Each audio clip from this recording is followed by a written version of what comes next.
Celebration! Celebration of 10 years of PeaceBang. I am Victoria Weinstein.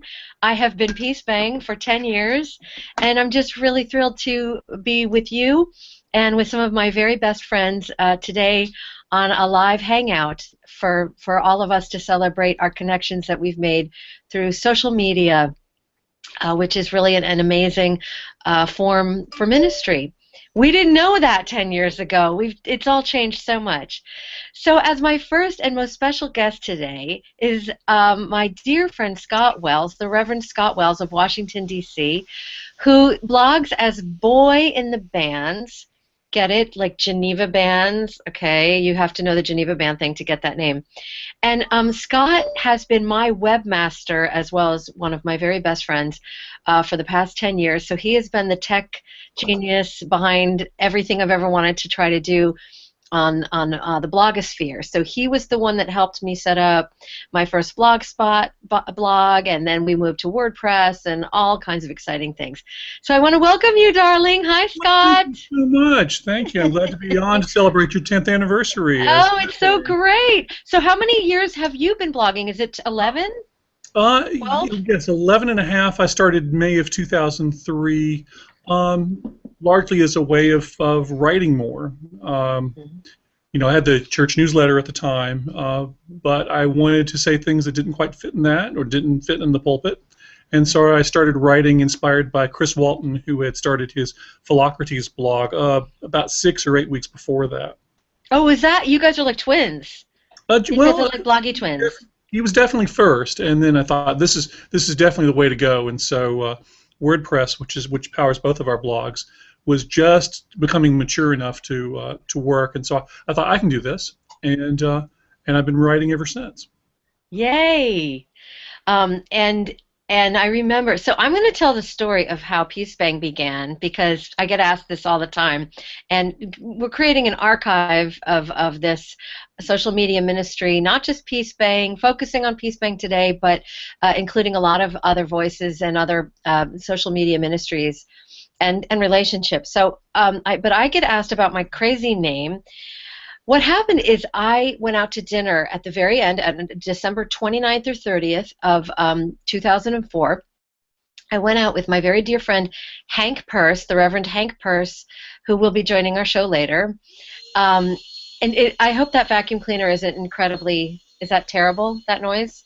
You don't hear it? Good. So anyway, I went out to dinner with Hank and his lovely and very, very pregnant wife, Rebecca Scott.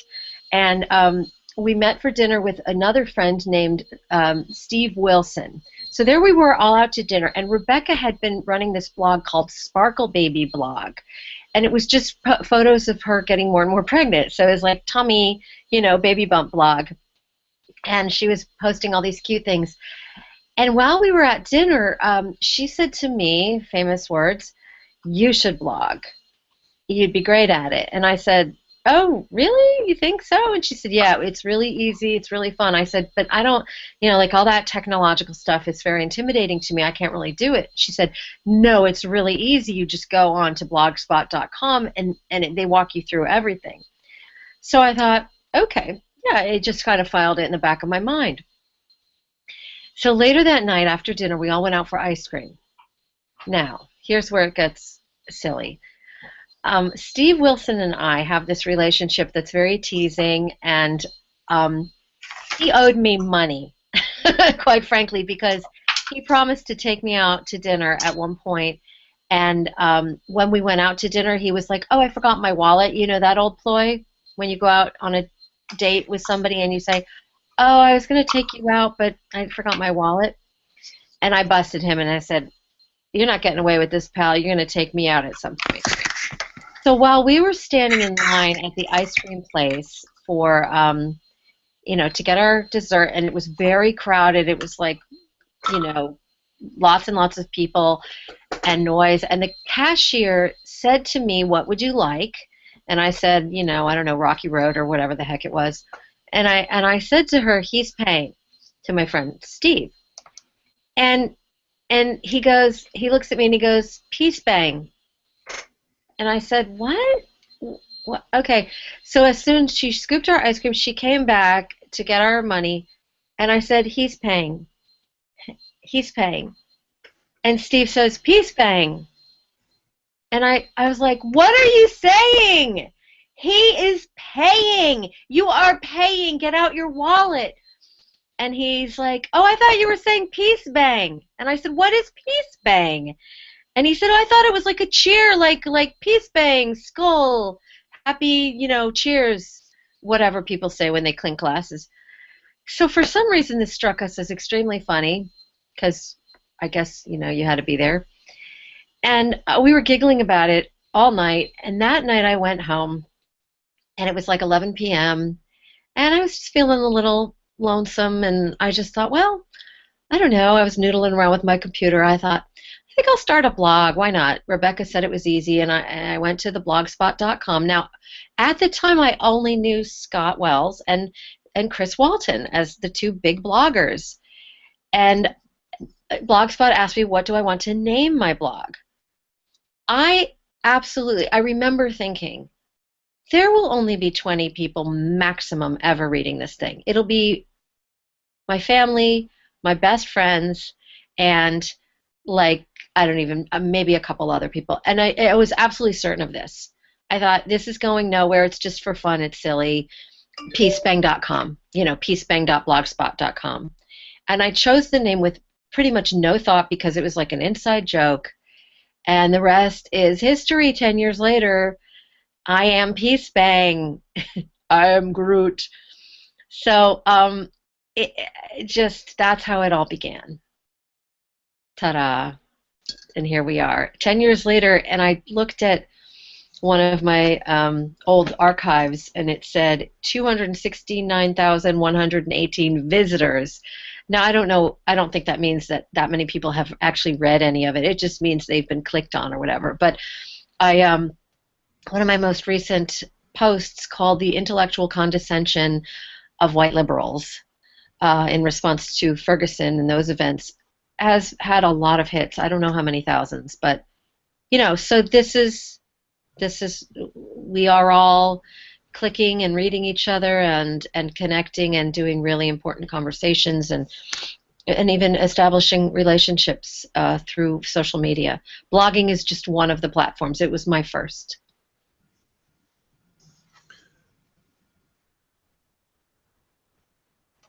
You look like you're going to say something. I'm bringing Susan Smith Webb on. I'm bringing Tom Shade on. He is here. I don't know if I'm just clicking on their little present to everyone. There they are. Hi, early Blogo friends. Hello. Hi, How are you, darling. Victoria? Congratulations I'm on great. 10 years. Oh, my 10 God. years. It's great. Thank Who you would have so thunk it? much. No, we wouldn't have. Yeah. Now, how long have you been blogging, Tom? Well, I have two spurts. See, I never blogged. At first, I blogged under another name, Profit Motive, spelled with a P. Really? Oh, yes. Many, many years ago. Actually, I started about the same time you did, a little later, but about the same time, inspired by Scott and by Philocrates and Chris Walton, and I started, and I deleted that blog at one point. I stopped it and I deleted it, and I'm not sure I remember why I deleted it. Or maybe it was just like the way you throw out your old journals or something, and you go, right. "Oh, well, nobody ever could," And now the other day, when you're doing this 10th anniversary thing, I had this sick desire to go back and to see what I actually said 10 years ago, because it was probably awful, right? Awful. I doubt that. Hey, Susan Smith Webb is on. She's Chalice Chick. Some of you know her as Chalice. She says, "I loved Profit Motive." So boom, you have a fan right there, baby. Well, somewhere it's out there in the vast interweb. I know, archives that never go away. Floating past Uranus. Uranus, I'm sorry. Excuse me. Is Uranus a planet, Tom? I'm not sure. Is that Pluto? Yeah, one of the things that blogging certainly did was it opened up ministerial persona in a way that showed everybody that we are real, like more Yeah. real than maybe we, you might have thought. And that's a question, or that's just something that comes up a lot when we talk about ministers and social media is, like what persona do I show to the world? And from the very start, I was like, I am going to create a persona that is really out there and risky because if I don't go big, it's like in theater when you create a character, it's just like bring it as big as you can and let the director say, tone it down, let's, finesse this performance a little bit. Well, I figured bring it big and see what happens. And especially in those early years, Peace Bang was just, wow, she was, not very, what is the word, edited, and I just figured, go for it. And remember, we were blogging anonymously at first, Mm-hmm. which was That not. was the goal. Yeah, but I remember it was a very open secret. It wasn't like we really thought nobody could find out who the real writers were behind the. Well, that's why Yeah. I was a bit more stentorian and a little more muted because I was public from the beginning, Wow. Right. That's right. and uh, and perhaps a little too muted because my tone's rather even. But yeah, it was a wild time there. I've compared it to the Wild West, the frontier, everybody's just kind of out there drawing their guns and like boom, boom, boom, boom, boom. And I don't have any regrets about how passionately I engaged, but I only regret, some of the really hardcore. Some of it was fun. Some of the arguments or debates we got into in the blogosphere were a lot of fun. We're going to talk about some of the fun, my top three in a minute. But there is always a question about in ministry and use of social media. Now, Scott started off as Scott Wells is blogging as Boy in the Bands, right? Wasn't that your tagline, Scott? Yeah, and that was just a stupid name or as just as unfortunate. I was a name I used to create an account for a different site, and then I thought, well, I needed something too, and once again, we'll keep blaming Chris since he's not here to defend himself about using a tongue-in-cheek title, which I didn't think anywhere, I don't get your readership, but I didn't think anybody would read mine, and so it was just easy to go with Boy in the Bands, and which I would not choose now, but it stuck. Yeah. I mean, Um, again, and I'm sure you said you didn't think anybody was going to be reading you. I felt like at the very beginning, we were almost using our blogs as like bulletin boards for fun stuff that we wanted to talk about, that we just had this conversation among our best friends and peers, and it wasn't like, it took us a while, I think, to figure out that, a lot of people are listening in, or now they're commenting, and so what does that mean? How does that change things? I remember being anonymous, and our very close, my very closest and most loyal reader from Montreal. hmm. hmm, um, um, He who must not be named. he who must not be named. But man, that man has loyally read every word I've ever written. For everybody who's watching, there is a cyber stalker out of Montreal who targets Unitarian Universalist ministers, and me among them. But he threatened to out me, I remember, when we were, in a conversation, and I just thought, well, go ahead. But there was that. It still is very tricky. Am I blogging on behalf of my church? Am I blogging as a minister? Am I blogging as someone who's kind of stepping outside of my ministerial role and blogging about something fairly unrelated, like ministers who blog on, running or fitness or food and cooking? I remember Elaine Murray Drebin from Texas. I think she's in Texas now. Drebin, sorry, Elaine, who had a wonderful clergy blog on food and wine. It was terrific. And I met her through Beauty Tips for Ministers. And so, there's always that question. If I want to be a writer, I want to have this more public voice. Is it going to be anonymous? Is it going to be Scott Wells blogging as? Tom Shade is the lively tradition, and all of that that kind of question, and then that has now extended into Facebook, where we have people wondering, do I have a separate Facebook page for my ministry, or and all of those issues of public space, private space, public personas that are a little bit more theatrical, as PeaceBang has been for me, and broader and more entertaining for very intentionally more entertaining and broad than I am in real life. Or maybe you guys don't think so.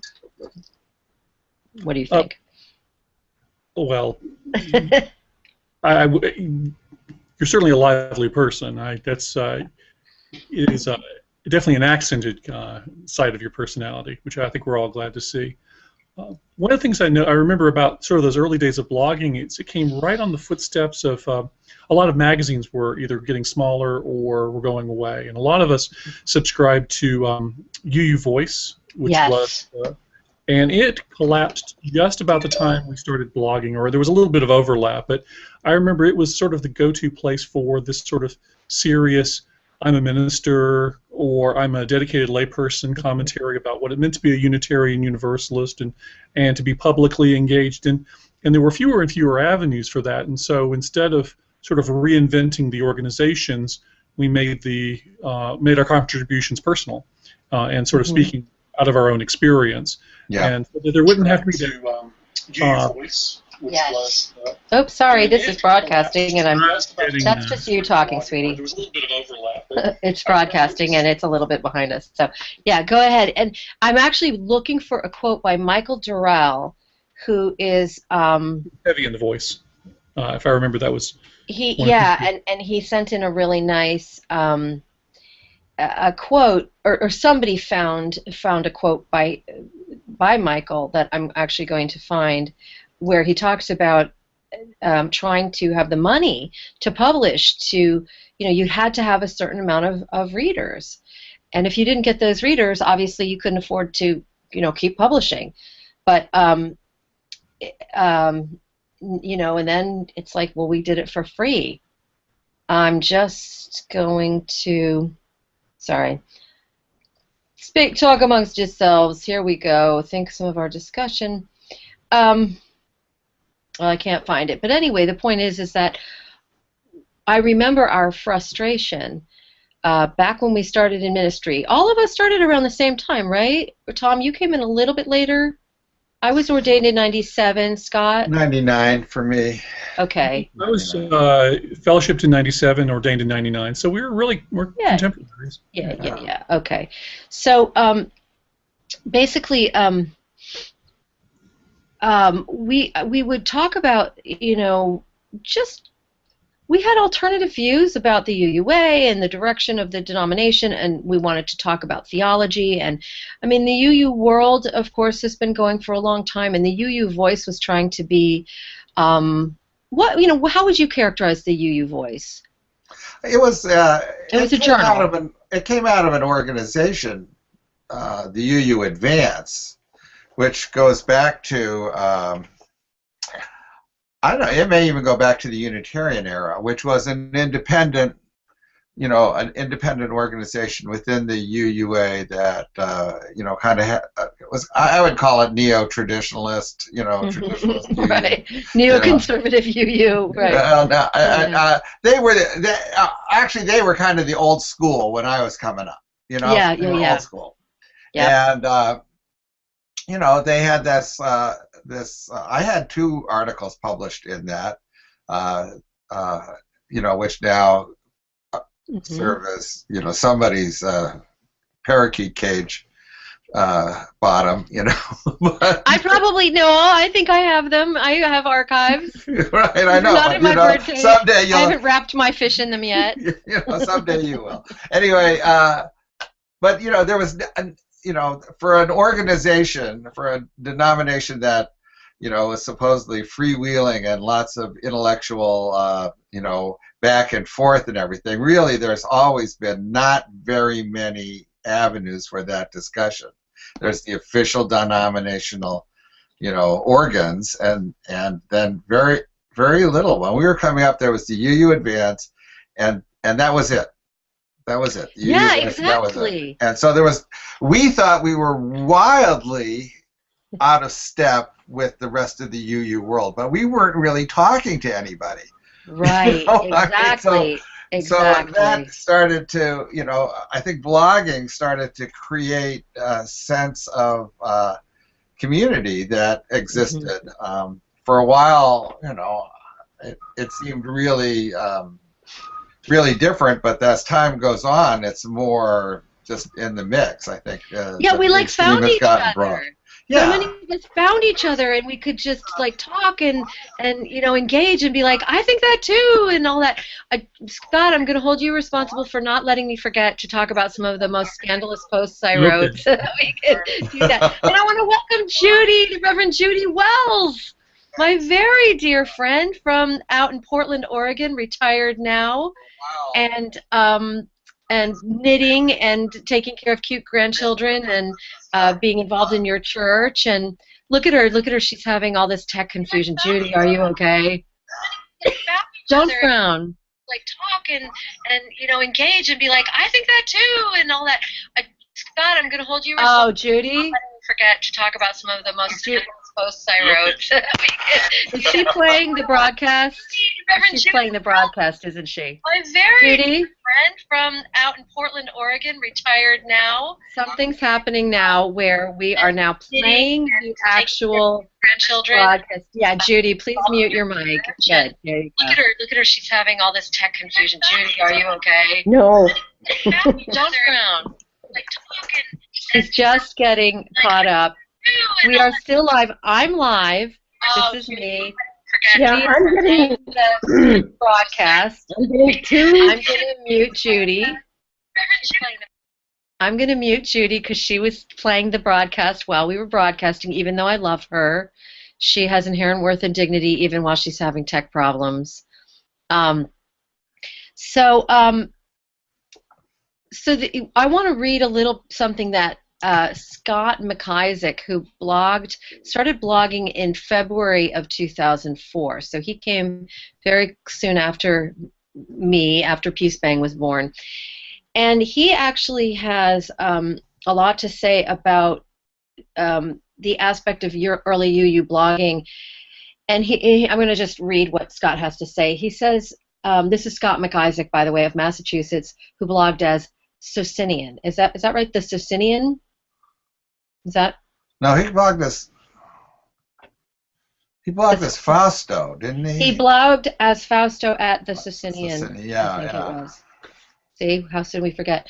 I think some of your discussion at some point ought to bring out the aspect of early UU blogging that represented a more substantive way to express UU theology and spirituality than was going on in the congregations, springing up from the grassroots rather than led from 25, which is our denominational headquarters, or was at that time, or from any other source of leadership from above. That's what a lot of the Socinian, his own blog, was about.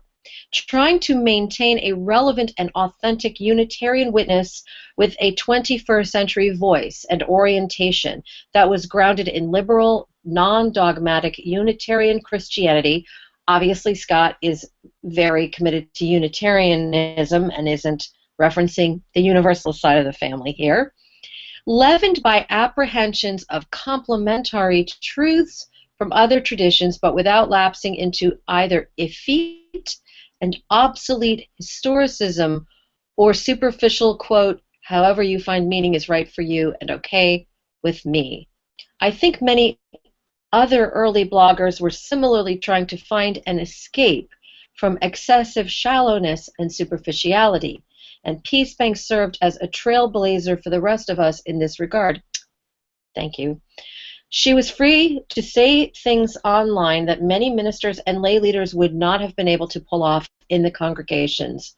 And much of what she said was more profound, more genuine, and more truthful, which is a lovely thing to say. And as I have probably already alluded to, it was risky. You know, it was definitely risky for those of us who were serving in the parish at the time, and may have had parishioners who were wondering, you know, you're saying that online, but you're not saying that from the pulpit. and my early response, or my response forever, is I'm trying to do two different things in these different ministries. They're two different ministry settings, really. One is public. It's meant to be a little more controversial and engaging. It has to be a little more in your face, because you know, otherwise people don't click. You know, they won't come show up. It's not a live community. We're just, by the way, Scott dropped out, but he's coming back. Scott Wells is coming back. And so I eventually began to refer to PeaceBang as an independent online ministry of the Reverend Dr. Victoria Weinstein, so that it was really clear this is a different setting to try to reach people, to be a public theologian, etc. It's not trying to do the same kind of pastoral ministry that I'm doing in the parish with a living community. So, Tom. My question is, how has that worked? How's that worked? I mean, I never attempted to do it that way. Yeah. Yeah. And so, what's tell some stories about how that has been met in the congregation, and how, I don't know if you have PeaceBang readers who wander into your Sunday service and go, oh, you're not like that at all. I know. Where's Feisty PeaceBang, man? She's just like this really kind of... I thought she was played by Ethel Merman. Right? Exactly. Bette Midler. Oh, that's so great. I'm showing my age here. I know. Yeah, I'm showing mine too. I think that again, at the beginning when I was anonymous, I really assumed nobody cared. I think in large part, initially, social media was a little bit of a pocket of the universe that not that many people were interested in. So it wasn't like it was coming up. I wasn't hearing about people in my congregation really getting excited about social media for years, really. It was just not their thing. They were more, so much of my social media involvement was because I was single, I was living in rural suburbia, and I had a wonderful congregation of progressive, creative extroverts who I loved, but I didn't have a community locally, a really thriving community. So I was really lonely. And so I found a lot of connection, which I think, for many of my parishioners was coming through. They had kids and families and spouses and that kind of thing. So they weren't as hungry to connect outside of the setting, of Norwell or the South Shore as I was. So I think part of it was just, it went on, I blogged for years and people were semi-aware of it. It was like, Vicky does that thing, But then in 2007, several years into it, after I had created my second blog, Beauty Tips for Ministers, that's when the profile went up, because in 2007, Michael Paulson, who is a religion reporter for the Boston Globe, got a little tip from the Reverend Laura Everett, who is the the executive director of the Mass Council of Churches. And Laura told him, there's this minister who blogs as PeaceBang who is writing about ministerial image and fashion, and it's kind of funny, it's sort of different, and it might be a fun story. So Michael Paulson, who he had hoped to call in today, and he may still do so, he wooed me for a story for months. And I said, no, because this is where the rubber hits the road. I don't need to bring attention to this. I don't mind. I mean, it's fine that I'm doing this blog and some of my people know, but we really don't need a whole Boston Globe article, especially one that might treat the subject with a little bit of, in a little shallow, smarmy way, like, isn't this funny, haha. It won't be good for the church, But he is, of course, a Pulitzer Prize-winning religion reporter, and I knew after talking to him several times, he was very patient and very respectful of my nervousness. I finally said, well, he'll do a very good job with this. If anybody can do a good job with this, he'll do a good job. And he did a great job, but it ended up or not, but and he did a great job. And the article wound up in February of 2007 on the front page of the Sunday Globe over the crease or the fold. In fact, Scott, you might be able to find that if you are, in a screen share, that article. It was huge. It just so happened that morning I was preaching in a neighboring congregation. I had done a pulpit exchange with a colleague. So I walked into that church, and everybody was like, "Oh my God, we just saw you on the front page of the Boston Globe." And I was really kind of glad to be out of my own congregation that morning because I thought, oh! I had talked to my leaders before giving the interview. Absolutely, and I've always done that. I've gotten a lot of media attention as PeaceBang for Beauty Tips for Ministers because that was really trailblazing. And so I always was very collaborative with my church leaders to say, Nightline wants to do a segment on me. Is that okay with you? And it will bring a lot of attention to the church and to me, and I can't guarantee that they're going to handle the content really well, and they might misunderstand or say something stupid about Unitarian Universalism. And what do you think? And my church said, bring in the cameras. Sure, they can film us during worship, which I had been very against. And they said, Vicki, it's attention to Unitarian Universalism. It's interesting. It's creative. It's contemporary. It's fine. And I was always a lot more nervous about PeaceBang than my parishioners have been almost entirely supportive, respectful. They understand that it's freedom of speech, that what I write is, I write a lot more about culture, politics. I've written about personal reminiscences. They understand that it's going to be controversial. Sometimes they have occasionally personally weighed in, but they have access to me in a way that is constant and in person. So I feel like it's worked out very nicely that, I'm trying to think of how in my previous congregation, my leaders, the board or whatever would say, we're proud of you. We feel like this is exciting, and they have been very supportive when there have been complaints, as there has been from some folks. She's spending too much time doing this, or what is this for, or I don't like what you wrote, or that kind of thing. I have found that it's great. Because if I have someone in my congregation who wants to talk more about something I've written, we can go for coffee. And in fact, I just did that last week. So it enhances the parish ministry in a way. And I think now that I'm much more comfortable and confident with the way that the two, modes of ministry work in my life, I feel more relaxed and it's more fun.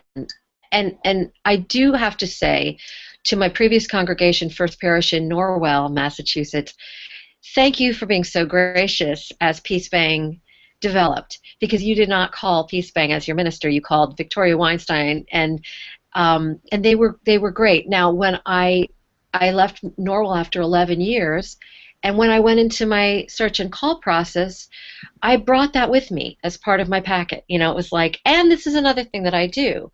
So it wasn't a secret, or it wasn't it wasn't something that people could say, well, that's a surprise. I didn't know that you did that. And what does that mean for your ministry here?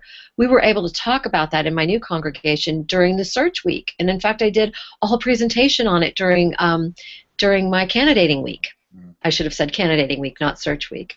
People could ask questions like, what's this about, and how do you do it, and what's the difference between PeaceBang and Reverend Vicki, and so it's worked out very well. And again, with many thanks to my congregations for being the community of practice that informs my writing so much. But I started out with a lot of rules about what I wasn't going to write about, and I think that helped too. Hi, Judy. Did you get here? I'm finally here. Can you hear me? Yay, I can. I think that Scott Wells probably Somebody help me out. Magic. No, not a thing. All yourself. You didn't? Because you went offline, and I thought maybe you did. No, Well, I was I have getting a not. double broadcast, and it was Yeah. yeah. So I'm so glad to see you. here I am. Hi. So what have you got to say? You've got any good Peace Bang memories? I Well, could think of some in the bathroom at our recent GA. yes, there was that, but that's just between us. What happens in the I bathroom know. stays in the bathroom. Little zhuzhing, little makeup. Yeah. Um, I I don't read Peace Bang very often, but I always read beauty tips for ministers. So that's the way I stay, stay in touch with you. Right. So I do read Peace Bang sometimes, but being retired, it kind of puts my attention in a slightly different place. And Hmm. so I think I do it more for the fun than for the intellectual prodding that happens through Peace Bang sometimes. But I will Wow, say, thank you. for as far as beauty tips for ministers is concerned, I think it's great. I love it. It's funny. I've changed the way I look because of it. You really have an influence, Vicki. I want to make sure you know that. You definitely have an influence. And I've seen it, and I know you have too. I've seen it at GA. People are looking better, they're just like looking more professional and pulled together. I was talking this. I was talking to a senior leader of our denomination. I mean, I will Oh, not really? mention the person's name. And I was talking about you, Victoria, and I said, well, she's very influential. And he, who is like totally immersed in the official structure of the UUA, said, really? You think she's influential? And I said, there's not a minister in our denomination who doesn't think of her once a day as they're standing in front of the closet, getting ready to get dressed, and the thought crosses their mind, what would Vicky say about this? About this shirt, this Wow. tie, these socks. And I go, nobody's thinking of Peter Morales once a day. Nobody's thinking of me once a day. Nobody's thinking of anybody else once a day. But you probably are more in people's heads than anybody else. I am in your closet with you, boy. I am right in your closet with you. I've heard that a lot. And one of the things that I always say is, Peace Bang is obsessed with every detail of your image and what you are presenting. Victoria doesn't care, because when I meet people at conferences or wherever we are, and they go, "Oh my God, it's Peace Bang," and I just feel terrible in a way because, yeah, Peace Bang really cares about the fact that you have a piece of egg in your beard, but Vicky's just really happy to see you, and so I know she is just a tough, relentlessly attentive character. And the thing about her is I created her as what I call the stage mother to the American clergy, and I when I started out I got so much crap, from especially kind of more conservative religious types who were all about, how can you say this, that lipstick or lip gloss matters, or how, the hem of your pants, or you're such a shallow, godless woman, and what? It's all about Jesus. It's all about Jabus, and you are an idiot. You are a disgrace, and I just came back at them like, really, because you guys. You think that it's all about Jesus. It's all about Jesus, but the rest of the world that doesn't care about religion or church anymore, they don't know that. And so they don't meet your soul when they first meet you. They meet you in your frumpy, dead, like, Corduroy jumper. Yeah, your corduroy jumper and your slack hair hanging in your face or whatever's going on. And I just, sorry, I'm just responding to someone.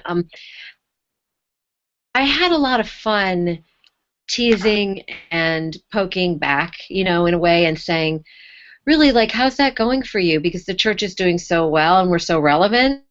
you know, that you can afford to not understand that we live in a visual culture, in a culture for which you have to be camera ready and you have to be a public leader. And that's the piece that I've been just like pounding is, are you a leader or are you somebody that's trying to look like you don't matter so that people don't have to listen to what you say or pay attention and respect the work you do? I mean, clergy are, you know, we're such a quaint little vestige of old-fashioned times to so many people. And it's like, please don't walk around looking like that. You know, don't walk around validating that people, you know, what people feel, which is that we're irrelevant and just sort of they can afford to just have sort of fond, nostalgic feelings about the church if they even have that. You know. So I have a question, Victoria. Good, yeah.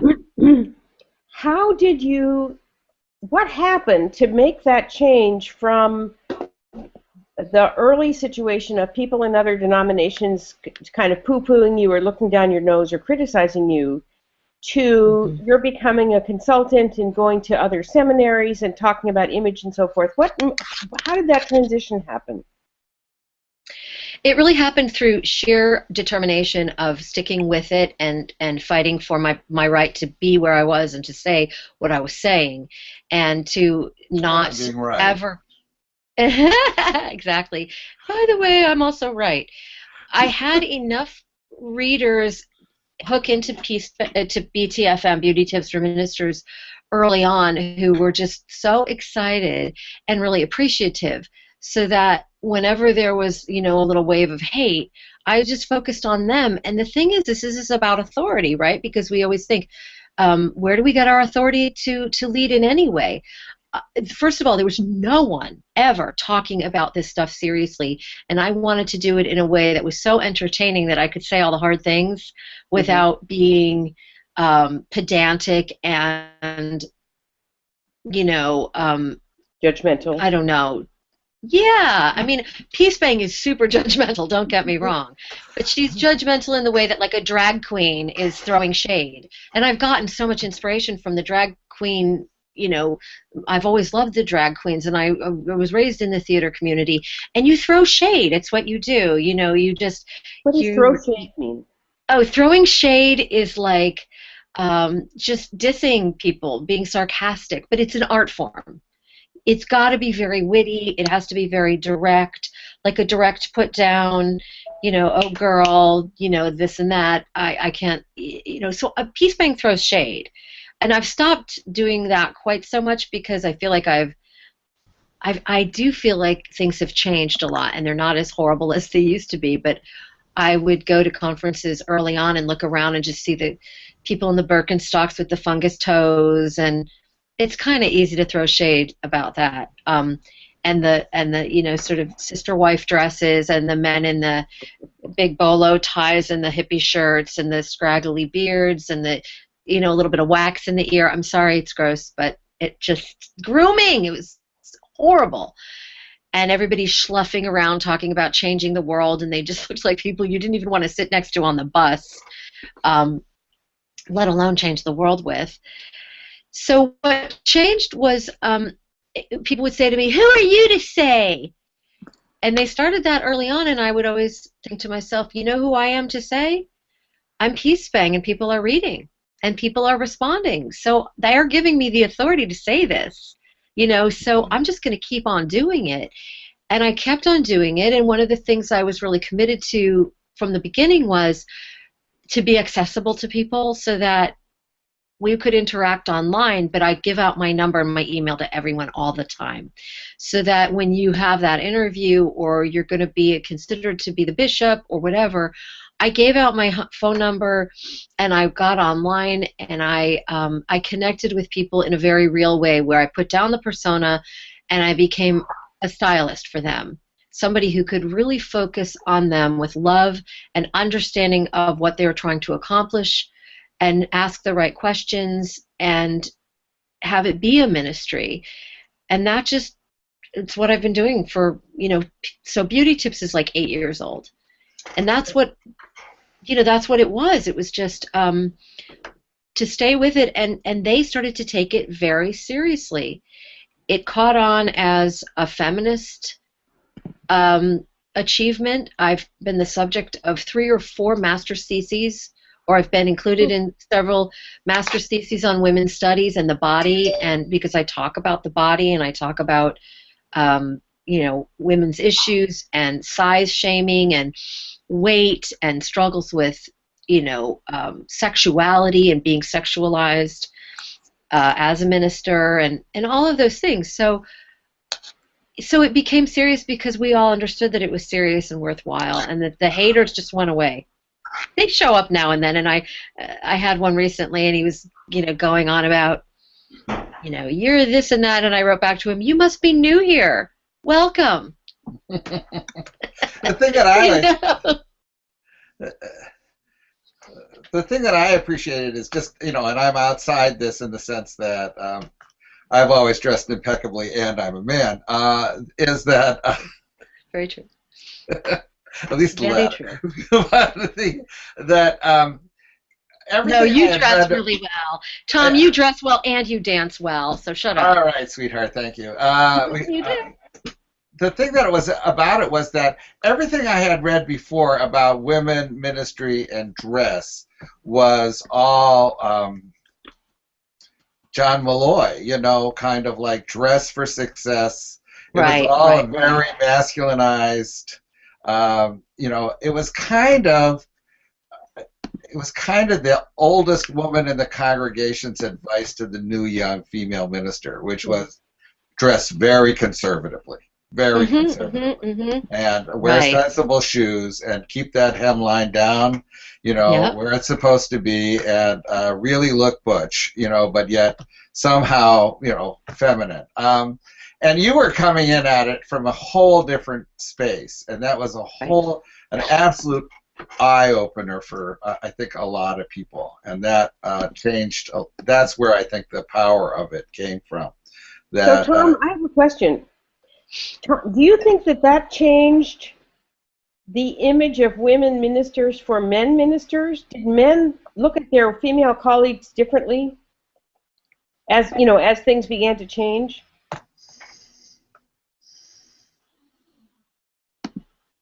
You mean around dress? I mean, obviously, everybody's did you take us more seriously? Did you see us as a more whole person than just the persona of minister, whatever it might have been? I'm just curious to hear a man. Well, I think men have very simple standards when it comes to women's dress. Most men don't look very closely at it. I think standards of beauty and dress among women are really enforced by other women, less than by men. Men. I mean, obviously we appreciate, and I'm now speaking for a whole gender, for God's sake. Go ahead. Straight men, by the way, hetero men. Hold on.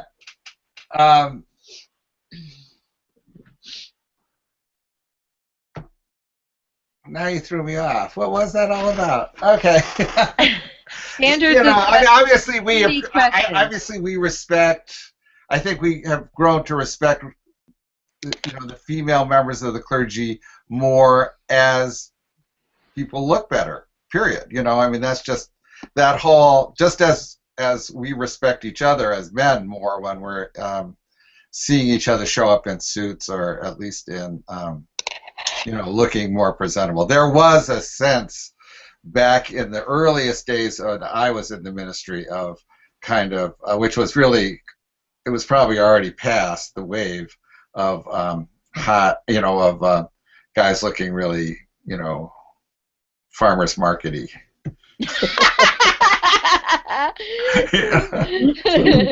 And here in Ann Arbor we have like a lot of Amish people at the farmers market, so that's even a particularly more vivid. Hey, I want to welcome the Reverend Dr. Will Gaffney. You have to give your current position. I forgot where you're teaching now, but she is a professor of Hebrew Bible, and she's just an all-around awesome social media babe, and also somebody I have become friends with through Beauty Tips for Ministers. Welcome, Will. Hi, everyone. So glad you Am I could get on? on. You are on. You are on. You are in. You are happening. Okay. Nice Have you hair. figured out why your main image is the photo of that lovely young woman, but not yourself? I know. You know what? I just took her off. Poor Susan. I know. I'm like, I just was typing over on the side. I was like, you know what? Susan's picture. She's like, it's like at the Oscars when somebody's getting an Oscar and they just like show the photo. Yeah. She's gonna crack up. Yeah. So now I don't know who the main. I don't know how to make it like me the main thing or whatever. Blah blah. Just But click I'm just. I on just your took myself. Oh, hi. That's lovely. Thanks, Will. You're like my stage mother now. Yeah. Yeah, you fixed it. Well, not on my screen, but that's okay. I just see her. I see her grayed out. I see all of you live. Oh, you do? Oh, wow. Okay. That's really good to know. Well, I'm so glad that Oh, you know what? I clicked on. Oh, apparently it's in our own power. there, I got it. Okay, I and there's clicked on that you. too. You're up. There we go. And I clicked on myself and I'm up and now you're up. Da da da. There she is. But that doesn't change it for anybody else, so you have to do it yourself, is what I think. Could be. Could be. So clearly, everybody, we're all still learning about the technology that brings us together. Will and I have never met in person, which is really sad and wrong, but so far we haven't. And so, Will, talk to me. Tell me about social media and PeaceBang and our relationship and your relationship to social media and 10 years.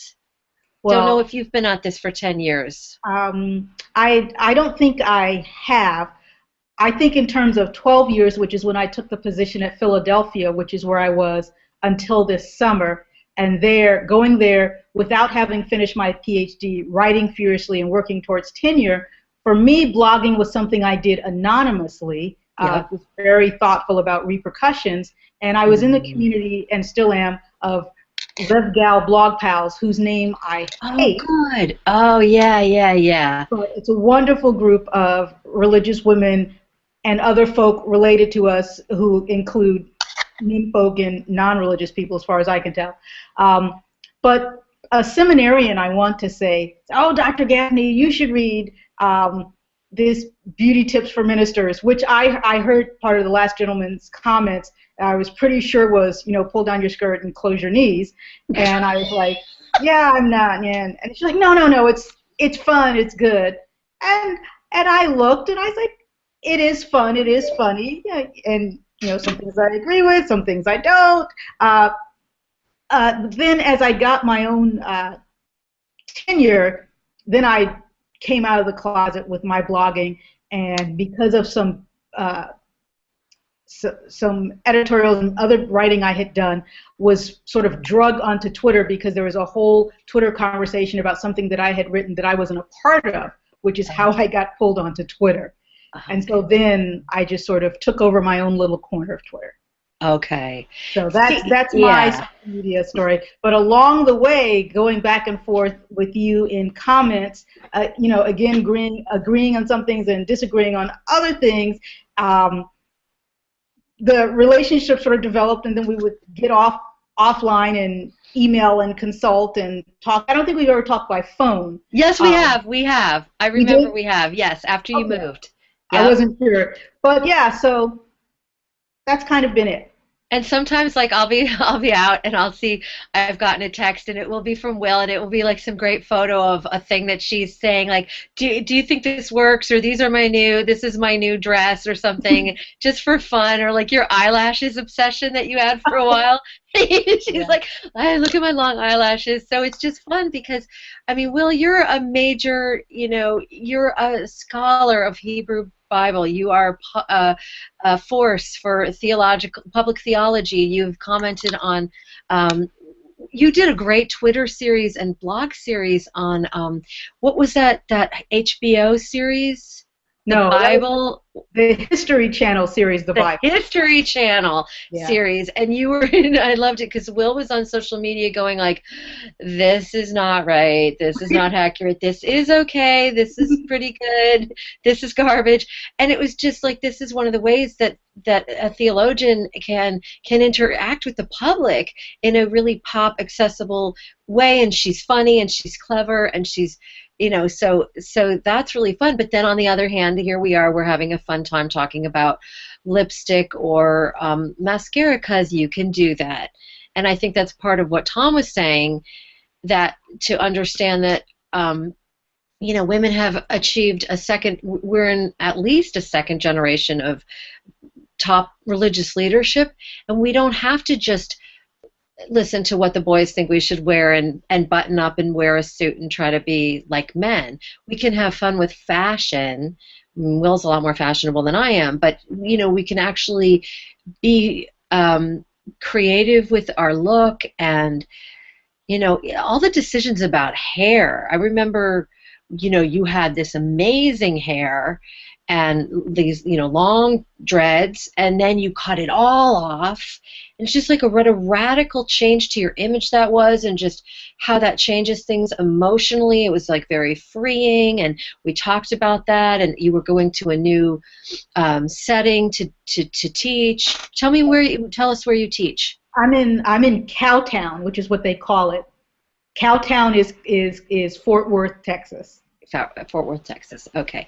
And you know, and now you've grown your hair out again, and we have a little blonde splotch, which is pretty and creative, and it's just like, you know, why not have fun? Be a lively, alive person. It's part of your whole presentation, along with the you know, impressive brain and the ability to teach, the charism of leadership, the charism of your gifts, preaching, teaching, everything. It's, you know, so that's been fun to be part of and to watch, as well as knowing, you know, from a distance that you're a brilliant scholar, and it doesn't have to threaten your any woman or man, you know, or person's credibility as a religious leader and intellectual and scholar. Although again, at the beginning, people were really going like, oh, well, that's not serious enough. And yeah, you know what, we can manage to be serious and smart and think about ironing our shirts. We're really capable of multitasking like that. So Will, you're at Bright. Is that right? Yeah. I'm glad to see you. I'm one of 3 Unitarian Universalist graduates of Bright Divinity School, class of '97. So, well, good. Good. It's a good place. I'm really happy to be here. We're having a lot of fun. I love Probably more fun than they planned on. One of the things I do, I don't know if this has crossed you on Twitter, Victoria, is I decided to sort of tweet my Intro to Interpreting the Bible class. So there's a hashtag Bright Bible, and it's BRITE for those of you who are not familiar with it. And so pretty much something from every class the entire semester, and often several, and sometimes students have gotten in on it. But generally the most scandalous and salacious bits of it. But that has been an interesting experience to sort of tweet a master's level theological education and have, you know, the occasional people who push back on, but no, this verse is about Jesus. I'm like, no, not really. And when I framed that, it really wasn't as a question because I didn't know. You know? Right. Like we're having a conversation.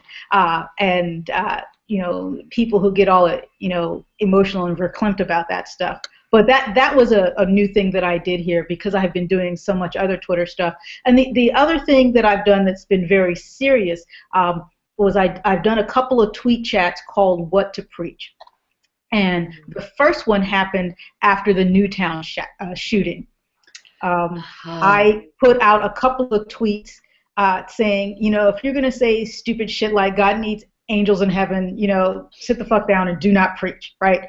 So I tweeted some version of that a couple times, and some of the women in Rev Gals and some seminarians and some former students of mine said, well, Dr. Gaffney, we're not going to do that, but some of us really don't know what to say. but we don't feel that we have the luxury of sitting down. What are we supposed to say? And so the sort of teacher in me came out. So some other people have used the hashtag, but if you look at what numeral to preach, what to preach, it started with that. And so I did a sort of mini course for maybe an hour or two on text, and even looked at the lectionary text, although even though I'm an Episcopal priest, I don't always believe in starting with the lectionary, but how to respond to that. And I think we did some of that after Trayvon and on and on. So that's a very serious use of social media.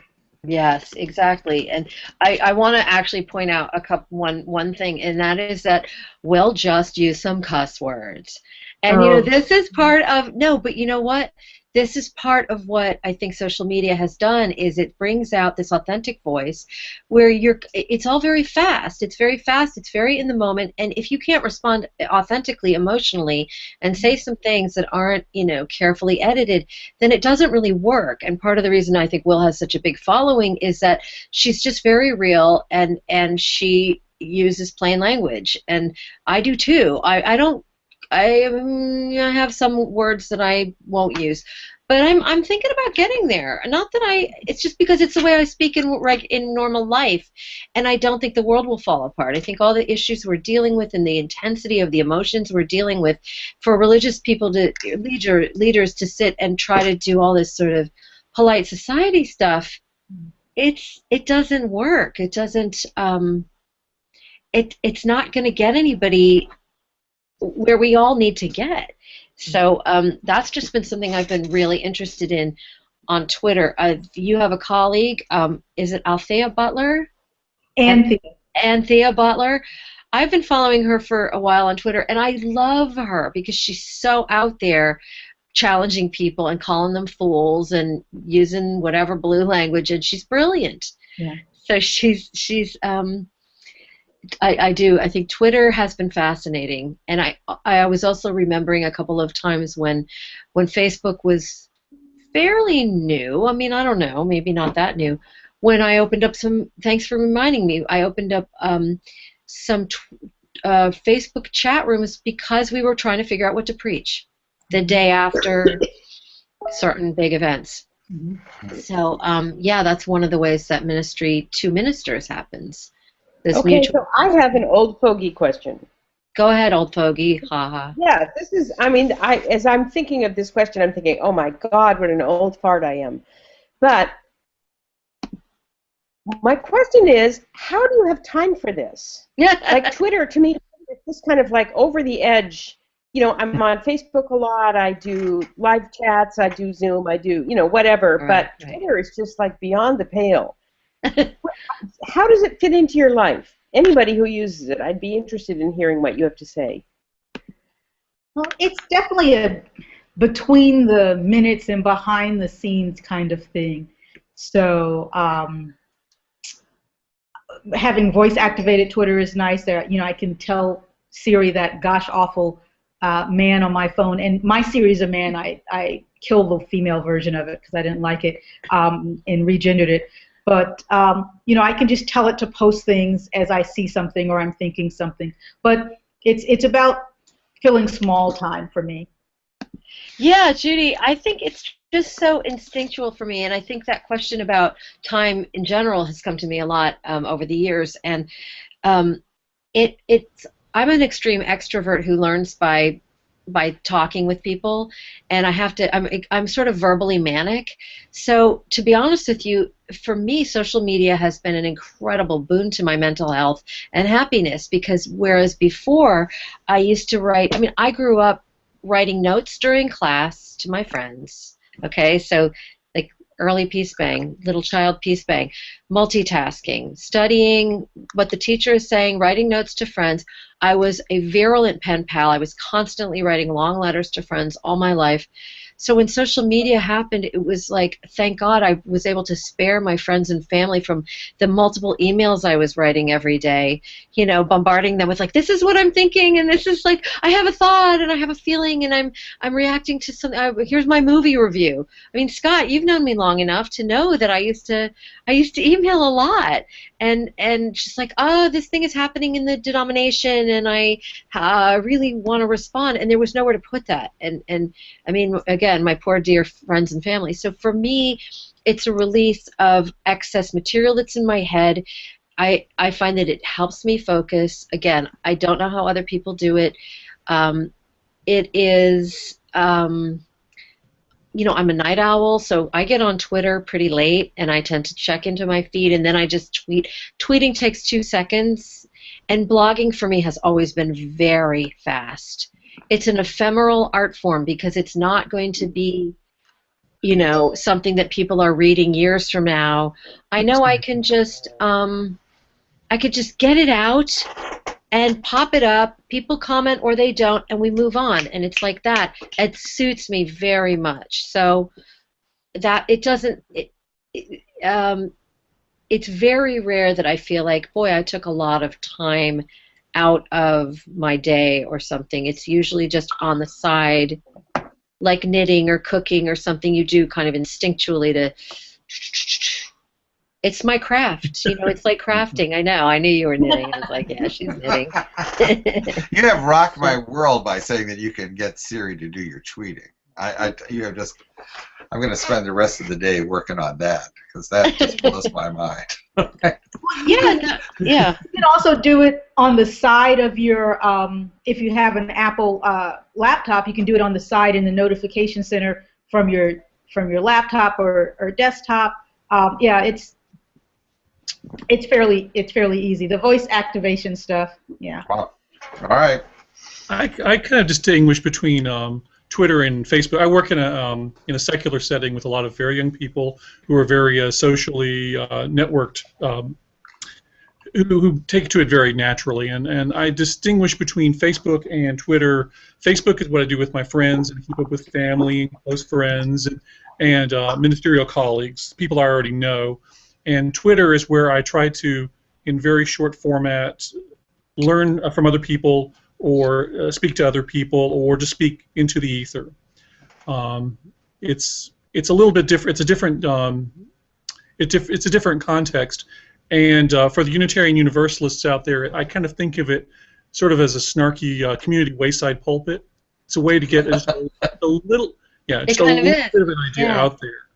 And it doesn't have to last forever, but it's really more public. It's more like blogging than the Facebook piece, which is why I'm not a big fan of Facebook, because it can be so so insular,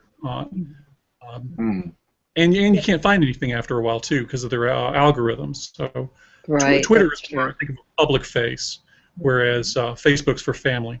Yeah.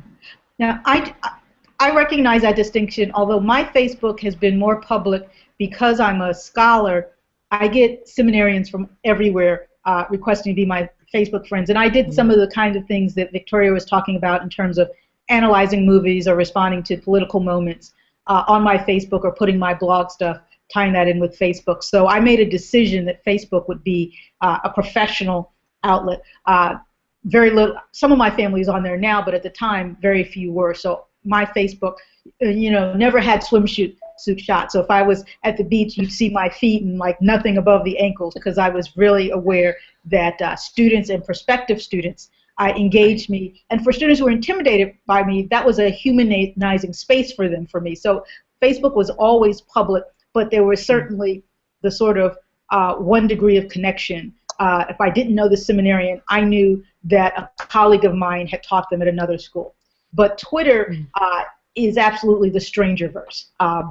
There, of the thousands of people that follow me and interact with me, there's one person that I've met in the flesh, only because she happens to be another Episcopal priest, and we went to hear someone we both knew speak. But I would kind of not meet up or hook up with anybody from Twitter in the same way I wouldn't hook up with anybody from Craigslist, even though there are wonderful, rich conversations. But that does feel much more like a strangerverse to me. And Facebook is sort of a professional. It's almost like another professional conference. Interesting, because I have actually met up. I mean, I'm not necessarily through. Sorry, I lost an earring or mic earphone. I've actually met so many people through blogging. So have you found that to be true, all of you? I mean, I'm curious about Judy. We obviously were close because we were in the same chapter. We had a previous relationship. Scott and I knew each other. Tom and I knew each other, but I think have really formed closer ties. Will, that's how I got to meet you, is through the blogosphere. So I have made a lot of real-life connections and friendships through Beauty Tips for Ministers particularly, and also through my Facebook page as PeaceBang. That's a whole other thing that I've been doing for a number of years. It's a shorter form than blogging. So I would probably meet people I tweet with. I'd hook up with them. Does that make me like a social media? I think it depends on what kind of people you're encountering. Mine are much more distant to me, and that it's just more of a political discourse. But in terms of blogging, the RevGal community has been a very close community for me. You know, I go on cruises with them when I want to go on a RevGal Pal cruise. Okay. I'll let you know about the next one. Yeah. But when I moved, it was Rev Gals who unpacked me and moved in with and helped me move in. So there's people that I have met from another Facebook, a sort of women of color scholar group that I've met and hung out with. So I meet people for social media, but for me, Twitter is just still a bit more strange and different kinds of people. Yeah, it's definitely, there's a lot of randoms on there sometimes. Yeah. I don't know what Tom's saying. I would have recorded that to YouTube. Tom, this is recording to YouTube. You're muted, darling. Turn on. No, don't worry about it, Vicki. I was just being snarky on the side. Oh, you were? Yes. Snarky on the side? That never happens. No, that's what the chat box is for. Jeez. No, we've been actually doing really well in the chat box, just asking tech questions like the video and on The View, we use it for, you know. Yeah, I'm not that adept. I can't, do that. I want to welcome Hafida Sophia.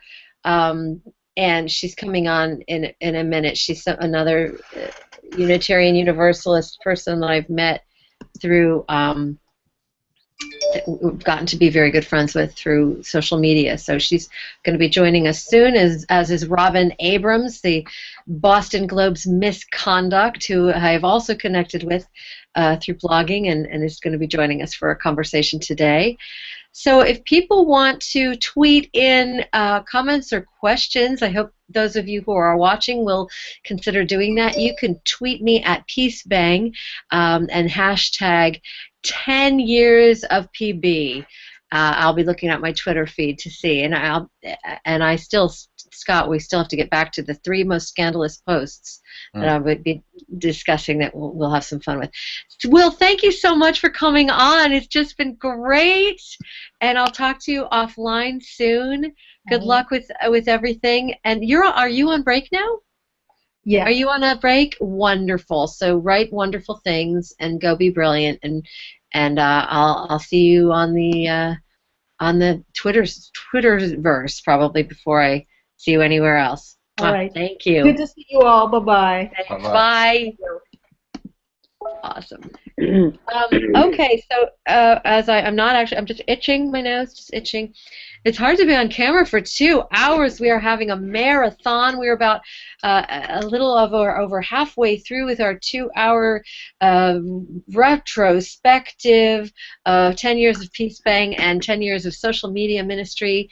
I'm going to be welcoming the Reverend Hank Purse is coming on, and oh yeah, because he is trouble. He is Judy, trouble. get back on. We'll line up our square glasses. I know, really. There she is. I know. Look at you guys. Well, these were the $5 ones I could find as I turned my computer on. It's like, oh. You like your reading glasses? Yeah. I had some friends just turned 40, and I gave them as a present like a big bottle of baby aspirin and like a handful of eyeglasses. That's actually brilliant. Yeah, because that's just about what they need at this point. I wasn't going to spring for Viagra, so. No, that's actually, and you don't want to be responsible for one of those, like they say in the commercial, if your erection lasts for over 4 hours, please contact a doctor. Let me tell you. Don't tell me. We don't need to know. But Hank was mentioned, was referenced earlier in the broadcast here at the very beginning when I was talking about going out to dinner that fateful night when your wife, great with child, said, you should log. And I said, oh, really? That sounds really hard to figure out. And that was all your fault. So all your fault. And now your beautiful daughter is 10. Or just about 10. She'll be turning 10 on Sunday. Oh, and, my gosh. I know, exactly. And, so, and she's right. As you know, Vicky, my wife's about to head off to China for and actually miss our daughter's birthday. So only for such a special trip. Is that the president? Is that the president calling you right now, Vicky? Wishing you. It's not the president. It's not even my phone. That's how much the president it is not. Well, maybe is Tom actually taking a call? I think it's Peter Morales who's calling Tom to wish you 10 years. Congratulations on 10 years.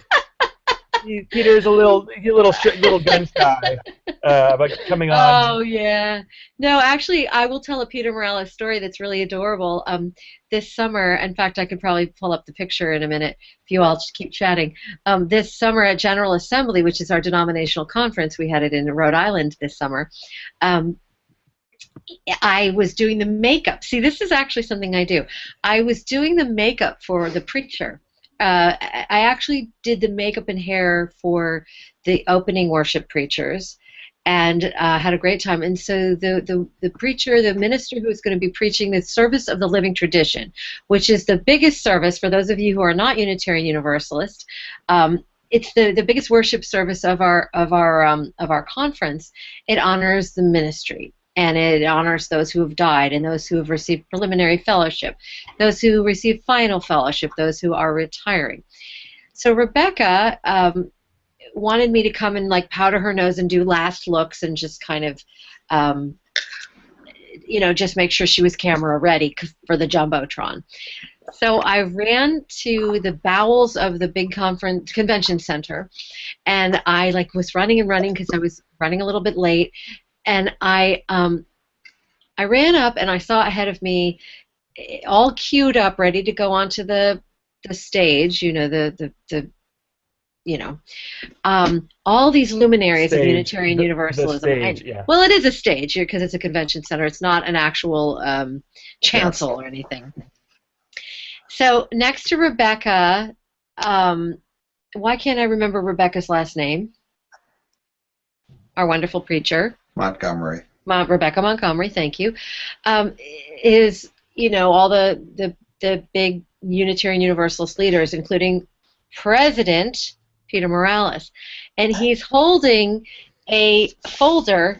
Oops, he's holding a folder, and it's like a blue folder, and it's got like a CVS, price tag, like $1.39 or whatever, and so. I run up to Rebecca, I'm powdering her forehead or whatever, and Peter says to me jokingly, he says, am I okay? How do I look? And I said, give me that folder. And I took off the price tag, and I was like, Peter Morales, you're our president. You should have a nice leather folio like mine for your preaching or your papers for worship. So anyway, that was very cute. And he laughed. Like a pleather one. Right, because that's right. You made sure vegan, exactly. Vegan leather, which is right. Yeah. And you prevented him going up there and looking like who is it from Hee Haw? With the tags, Minnie Pearl, right. Yeah, right. Don't call him Minnie Pearl, right? Exactly. So it was just so cute that he was like, how do I look? And I was like, well, actually, you're perfect, but you got this tacky, name tag. So, hey, guess who's here? It's the Reverend Deborah Pope Lance, who is not, she doesn't seem to have a camera. Deborah, darling, are you there? No. She's coming in. She's coming in. So, Hank, do you have a fun... Hey, Deborah. Hey. How fun to see you, sweetie. It only took me an hour, but I pulled it off. You got there. She came through for us. So, do you have a PeaceBang memory, Hank or Deborah, since you've just joined our call? How do I look? And I was like, well, actually, you're perfect. But you Well, it's I think Deborah, for you me, need to mute your microphone, hon. Got it. I'll figure it out. Or not? Well, because you're playing the broadcast is what's happening, and I can hear myself. Figure this out. Hold Do you have on. a camera? Deborah, darling, are you there? This is Hi, I'm here. This is just what happened with Judy. I'm going to turn Deborah off for a second. Can you hear me? We can hear you, but we can also hear the broadcast playing. So do you have a PeaceBang memory, Hank? I just muted her. excellent. Thanks. Just to figure out. Well, yeah, she can now figure out how to unmute herself and turn off the thing. Will be good. Yeah. Well, I think for me, what's so amazing is that PeaceBang is another example of sort of UU's sort of punching above our weight. Are you talking about my weight? I'm very sensitive about that. Kidding. Go ahead. I don't know what that expression means. You said it. Oh, it's a boxing term, like someone who's smaller and lighter is moving up to the next round of boxing. Someone who's a middleweight boxing as a heavyweight. Because they can do it. That sort of thing. So it's our chance of, like, even though we're a much smaller association, that we are. That's a good point. That we have a much larger sort of like web existence than many other denominations. I mean, I certainly follow probably not as many religious blogs and whatever we want to call them, blogcasters these days than other folks. But I certainly see UUs being way above and in conversations more than a lot of other places, and you are our flagship, Vicky, out there working with UUs and Disciples of Christ and other folks out there doing good stuff and adding our name and our presence. So that's always good, It's interesting because somebody and it's so great to see Hafida. Sophia, are you here, hon? So glad to see you. You're on the screen, and now I'm just waiting for you to come in vocally.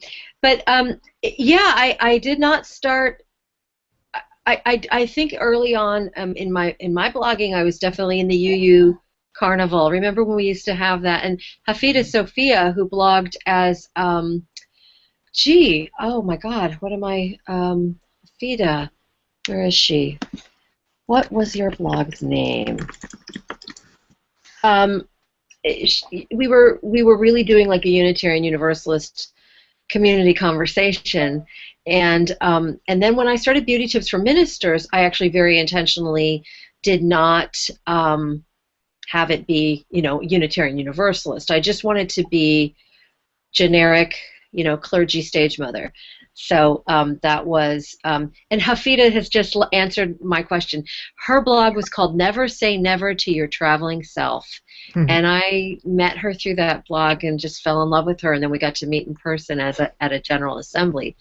So, so yeah, I do have a lot of people, I think, who read me who don't know that I'm Unitarian Universalist, and so I should probably do better in sharing that. But it has not been central to the conversation in some of the places I'm writing. So, hi, honey, it's so good to see you.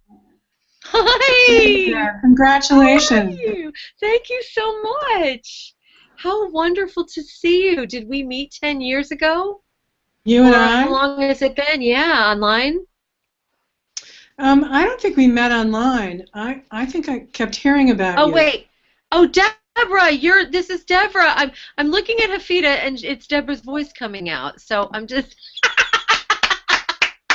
Deborah, darling, hi. It's part of our post-racial. It's part of our post-racial denomination. That's what. It's amazing how that works. Like that. Oh, I don't even know what you're talking about, Hank. I've been listening for the last hour plus, struggling to get Wow. on. Yeah. And I almost, was apoplectic during the discussion of clothing and women ministers. Tell us why. Well, I can tell you that I would not have been able to go into the ministry had skirt hemlines not dropped the summer before I entered seminary, which was 40 years ago. Thanks, Hank. Thank you for that. I was wearing, in the spring before, I was wearing a mini skirt, 6 or 7 inches above my knee. And by the following January, midi skirts had come in. And otherwise, there's no way you could have, a 23-year-old could stand in the pulpit with, 27 inches of legs showing. I mean, it just wouldn't have happened. My whole leg isn't even 27 inches. Wow. Well, my whole leg is longer than that, but I have to allow the 6 inches for, to cover the business. So the good china. The good china. That's very nice. And the other thing is, I remember Marjorie Montgomery advised me never to get into the pulpit wearing an earring that jiggled. Right. Definitely. Only a fixed. You remember this, Judy? Only a fixed stud earring. And the other thing is no décolletage. You didn't even have to discuss it. But now you do. PeaceBang calls that the Festival of Inappropriate Sharing, the cleavage situation. Yes. Yeah, and I have had to, when I was teaching preaching at Andover Newton, I had to actually take people aside and say, no. Isn't it great that you have that? I don't, but you can't show it in the pulpit. But back in the day, 40 years ago, I never got into the pulpit without a jacket covering my breasts because I just didn't want to. I didn't want to be sexualized, but I also didn't want. Forgive me this small indulgence of my lost youth. I didn't want to distract anybody. Exactly. You wanted them to focus on the word, not the my zooms. Brilliant elocution. Yes. Yes, exactly. Anyway. No, and you know what? That hasn't changed. I mean, I got sent a photo. It's not that we're policing each other. I think I get accused of that sometimes, but really, we're reminding each other that we are incarnate beings, and the image matters, and that distracting people is not a good idea. If you're distracting them in a negative way, if you're distracting them because they're ogling your bazooms or whatever. But I remember I got sent a photo. One of the fun things about being PeaceBang, by the way, is people tattle on their colleagues and tell me about it. Like, PeaceBang, I went to a wedding and you won't believe what the minister was wearing. So I remember getting this photo of a woman minister officiating at her friend's wedding in a sleeveless, like, sort of top of some kind with just, like, serious bazoomage, huge cleavage, and then a stole over the boobs, just a stole, with which no bend sleeves. at a certain angle that's very, yes, very and it was just like a racing stripe, and we can have fun with how inappropriate that is. It was so distracting. She was holding her folio of her words up here, and it was like all you saw was just massive cleavage, and if I had been the bride, I'd been like, put something over that because these are the photos of my wedding. This is like going to be in the wedding album, and everybody's just going to be going, holy bachongas! Right. It's so like were you guys getting married? One other extreme story in this same realm of things is Why are you so shaky, by the way? Are you like on a having to bouncy pull house? forward to be in the picture. Oh, just because it's like a Woody Allen movie, handheld camera. It's like Blair Witch Project. I can only hope. Anyway, one last thing, and that Who's was giggling. Sorry, giggling. I had the search for a position. One is sent a letter and told what to wear. Yes. So this is 1978, and I get my letter in the mail, and I have it somewhere. I do. It says, wear a dark suit and tie. Joanne Papanek Orlando and I wore 3.5-inch heels and white suits with pink shirts and huge earrings to get our preliminary fellowship. Dark Signs, Sweet massive, Pie. massive props. Anyway. Good So for things have you. really come along, especially with your guidance, PeaceBang. Thank you, Deborah. It's Thank you, a long sweetheart. run. Yeah. Long may she reign, right? Long may she be the stage mother. Hey, Hafida, I'm going to come over to you now and get you online. Hi, so great to see you. Now, did you just move? No. I didn't, or you sold a condo? Yes. Okay, because I knew you were like really busy with that, Yes, I right? sold. I mean, you're just like that was a lot of. Yeah. Can you hear So me? welcome. Yeah, I can. I can hear you. Can Okay. everybody else hear Hafida? Yep. Okay. Okay. Okay. So when I met you, you were blogging and you were just this incredible. I just remember your voice was so special and you were such a poet and such a mystical kind of connected to spirit. You out on the West Coast, and I fell in love with you. You were single at the time, and we started connecting. And you remember we used to do that blog roundup? And we Yes. would Yes. kind of like swap topics. I don't see Scott on the call anymore, but we would like choose a topic and then we'd all weigh in and everything. And I just so do you have any fun memories that we can remember? I know I have a couple. My memory isn't great, but I do remember having a really great time. I really liked it because it was a way to sort of focus the blogging. So sometimes, you have a million ideas, which I always do. It was just nice to have a topic, a theme we all sort of just chimed in on and just sort of learning from each other. And instead of feeling like you're talking out into the darkness, you were having a conversation that was really, really, I really enjoyed it. I hadn't been a UU for that long, so it was really good for me being only, involved in the community for a couple of years. It was a good way for me to learn about the faith, because I think I probably learned more from the blogs than I did from my local congregation. And in terms of like the history, ding, ding. Let's just flag that. Set off a little fireworks. Ding, ding, ding. That's really cool. Someone has 2 thumbs up.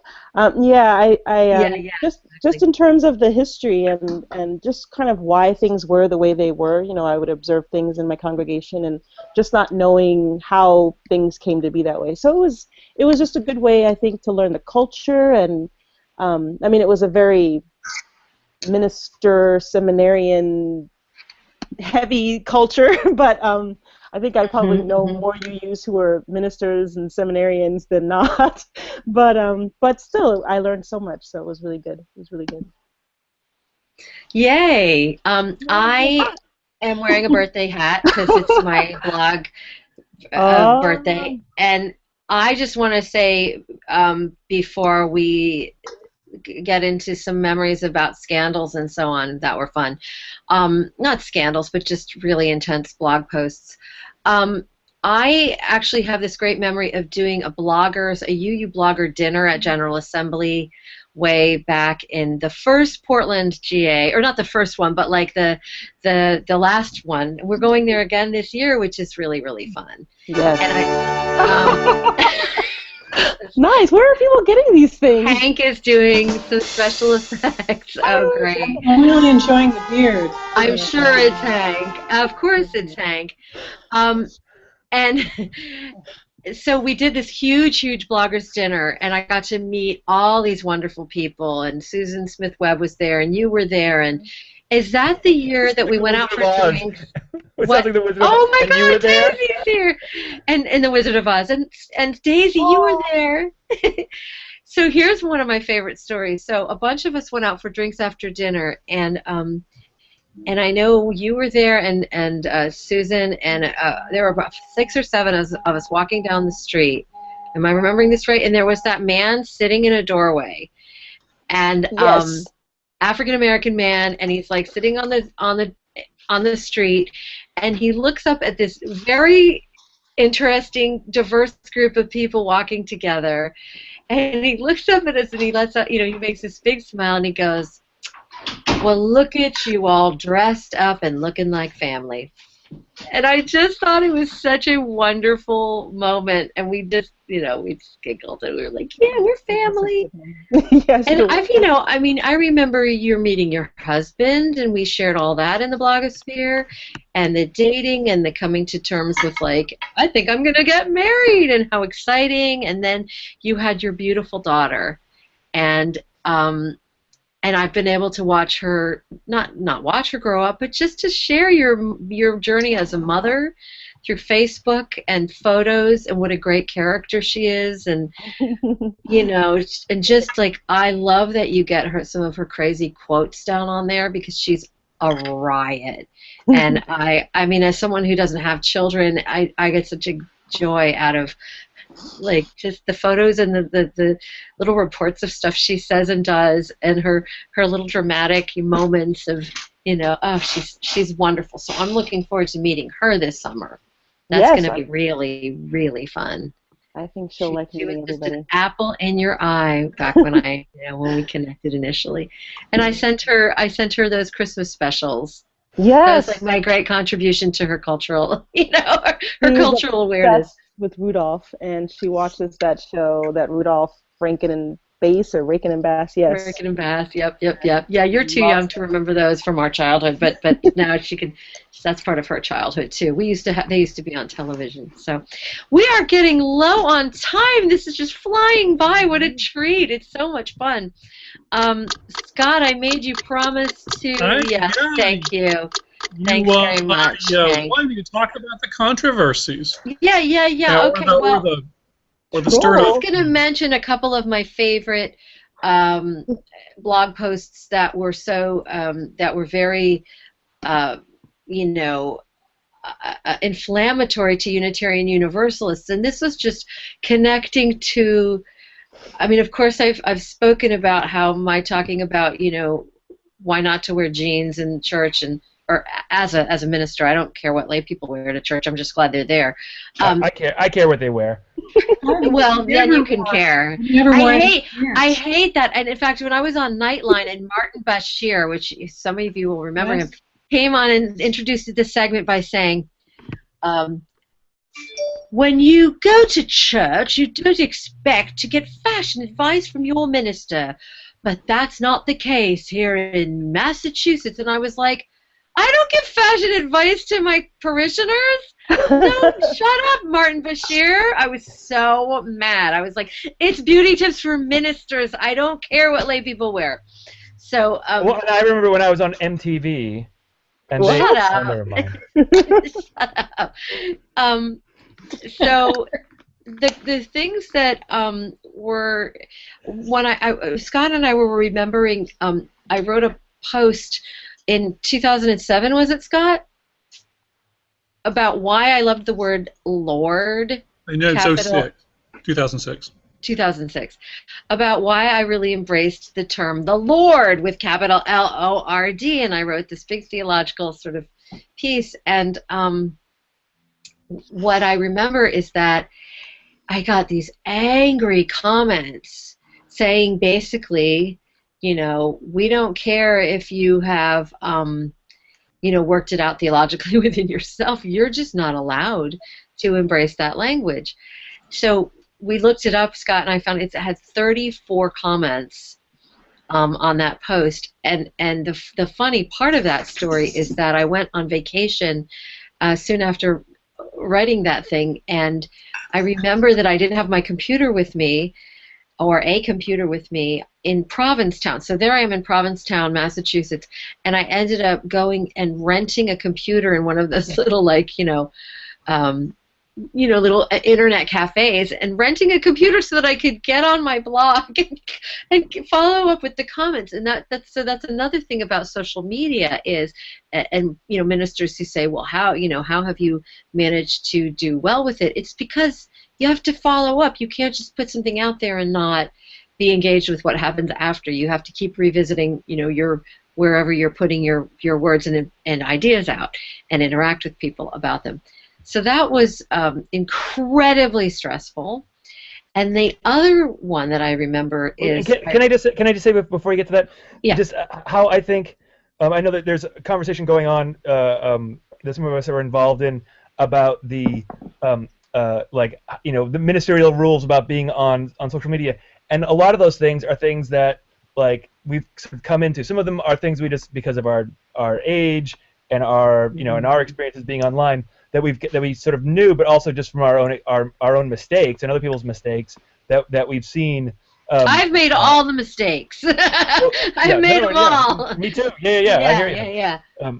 So I think that's also an interesting thing too for us is also maybe sort of track back and sort of say, oh right, maybe we shouldn't just automatically start critiquing people because they may be online and reading us right now or that sort of thing too.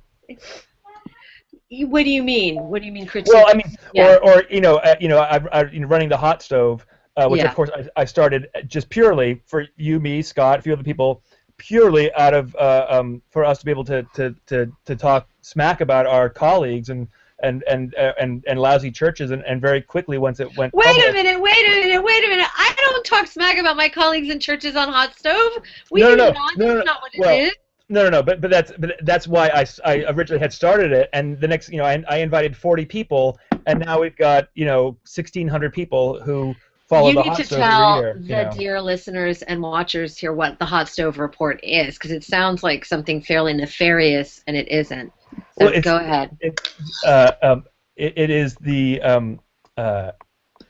way that the ministerial search process happens in our faith is very much the same way that fantasy baseball happens, where you draft pitchers and create your own little teams. And so I started what's called the hot stove report, where I follow we follow for you what churches are what ministers are being invited to be the candidates at what churches as a way for us to follow along with that. So and I had to very quickly be really happy for everybody, even when it may not have been how I actually felt, and also been very and also watch it because sometimes people were upset because the minister they wanted went somewhere else and they started trashing people, and I had to step in sometimes and erase people's comments and that sort of stuff. So right. Very exciting. All very exciting. Or people who were spilling the beans about things before they should and being right. Hey, this minister, we got this minister in there, and then they hadn't even told their previous congregation that they were leaving. Exactly, which is something that I had done. Right. So. It's funny, Hank, you talked about it being sort of wild and woolly and for a few friends, but I found the hot stove report to be one of the most measured, useful, collegial, proper avenues for real-time information in the UUA thought. And it's a good model of how we might be able to roll out more information quicker. So I've thought it's been sort of a high point. That's another factor of social media is we can communicate instantly, just so fast. And when you talk about Twitter, I just have to recommend that you consider it just signing up for it. Use it when things are hot. You just use it when things are really, really rolling. And that's, revolutions in Egypt, protests, Black Lives Matter protests. Okay, so give me the 1 minute lesson. Well, I have a Twitter account. I never use it. Yeah. Give me the 1 minute lesson on what do you do? You basically go on and follow people that are interesting to you. And so as when you sign into Twitter, you follow your own feed, and then other people are posting interesting things like this is happening right now. This protest is happening. How do you know they're posting them? How do you? Because you find different people that you like who are tweeting things that matter to you. So you follow colleagues, you follow activists, you follow organizations. I follow everything from RuPaul to a guy called Mr. Militant Negro who tweets all this. I know, and he's brilliant, and he's like on the front lines constantly of what's going on with the post-Ferguson justice around police brutality in the Black community, and so I follow street photographers and journalists. It's citizen journalism, so. And then I just retweet a lot of things that I think might interest the people that follow me. So I can do everything from live tweeting the Golden Globes, which you certainly don't need to follow because that's just silly, to passing along a link about a really interesting article people might want to preach about, something about aging or who knows, all sorts of things. But it's really, really fast. It's really, really short, so you can read 100 tweets in a few minutes. I mean, right, Scott? You're on Twitter. Hank, you're on Twitter. Hank, are you posing for your like? No, he's talking to his beloved. Oh, he is. Okay. Hi. So just it's a great thing when news is breaking. Wonderful. Hi, sweetie. Oh wait. Is that my birthday girl? Wait. Yes. Hi. Wait. Hang on. Wait. Oh, this is actually fabulous because I can say this is the baby girl who was born a few days after PeaceBang. She was in her That's mama's right. tum when we had that fateful dinner and talked about blogging for the first time. So thanks for coming on the PeaceBang birthday show and happy birthday to you. Thank you. Ruth. Thank you. Happy You're birthday. welcome. That's really cool. Happy birthday. There she 10 is. years old. 10 years old. And she's been That's talking. She's great. just talking to me. You'll like this, Vicky. Just talking to me about getting her ears pierced. Perfect. Mommy doesn't trust him to go to Claire's with me. Oh, let's go to Claire's and get a piercing and then go have get a tattoo. Now look When at mommy's in China. When your mom's in China. Vicky can you come guys to keep me. having these great parties. Yeah, Vicky will bring you to get your ears pierced. I Yeah. will bring you to get your ears pierced. Totally. Are you kidding? I'll buy you your first pair of earrings. Bling, honey. I It's all already about have the my- bling. She already bought some earrings. She's gonna go get them to show you. Live. See, this is the Ministry of PeaceBang. Anybody wants to show me their earrings, I am so on board for that. That is what I live for. Everybody show me your earrings. Who's wearing what? Judy? Sorry, forgot. No? Okay. Simple gold studs. Simple gold studs. You can preach in those, you know. You can do anything in those. You don't get tangled in your hair. That's right. So, okay. We I are wanna starting. say- I just want to say that I have been lurking on my husband's Facebook page in order to go to Hot Stove, and then in order to look, Vicky, at what you were saying on Facebook. And finally, I took pity on my husband, who was having. Oh, look at those! Yeah. Sparkly. Awesome, Ruth. Wonderful. Thank you. Go ahead, Deborah. Yeah. Well, I guess it was just apropos of your thing about having to, you follow controversy.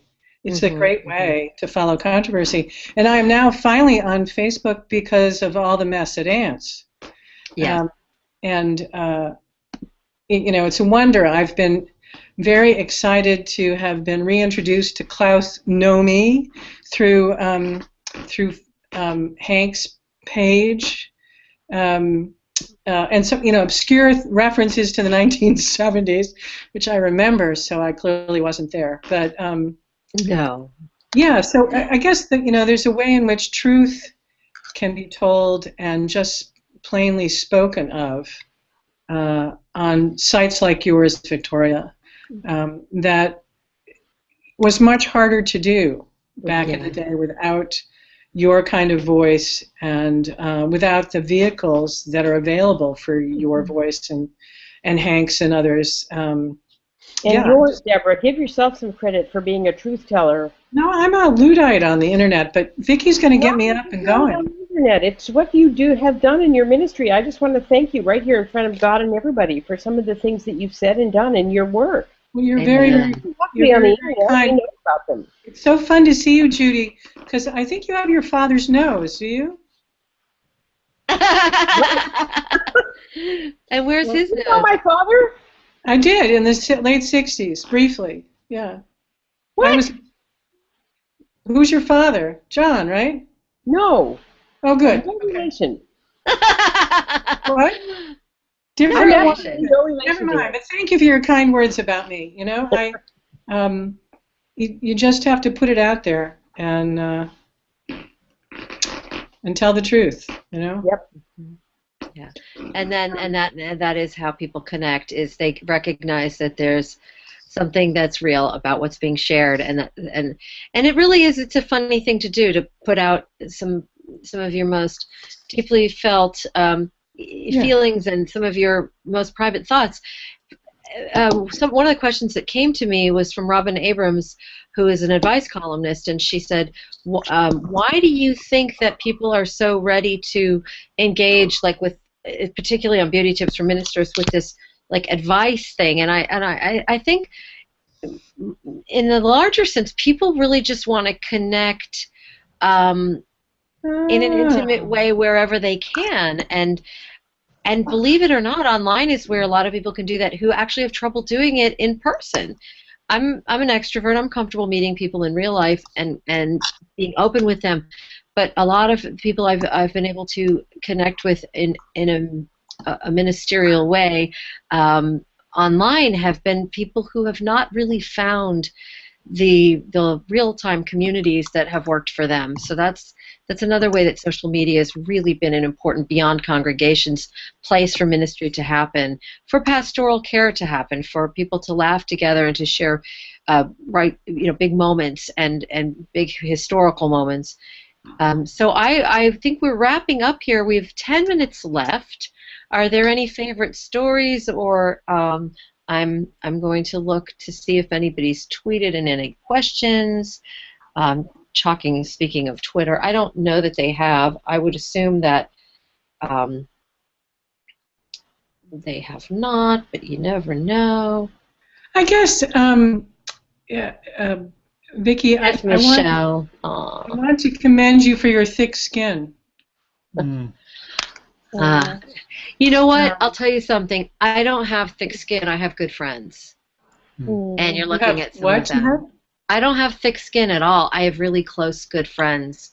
And you're looking at some of them. People who have been encouraging and truly courage building. Scott has gotten me through so many stressful moments where my anxiety was, ratcheted way up because I put something out there that was more controversial than I intended. I mean, after I'm actually concluding my reflections on two of my most memorable blog controversies. One was when I wrote about covenant, and I was trying to explain to Unitarian Universalists, that a real congregational covenant has to have some kind of transcendent referent. It doesn't have to be specifically God, but if it's just in horizontal realm, person-to-person covenant, it's not truly a congregational covenant according to our tradition and our understanding.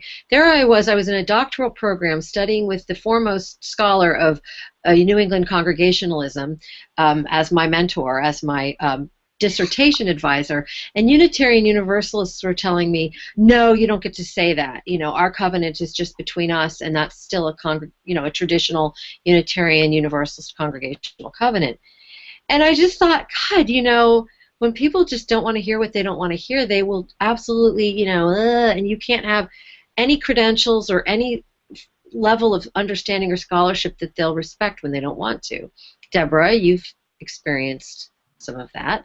Some. And so, a little bit. So, in those times that are disheartening, or where people are just attacking, or I'm feeling really exposed, or, it's my colleagues and friends who have said, this is wonderful stuff you're writing.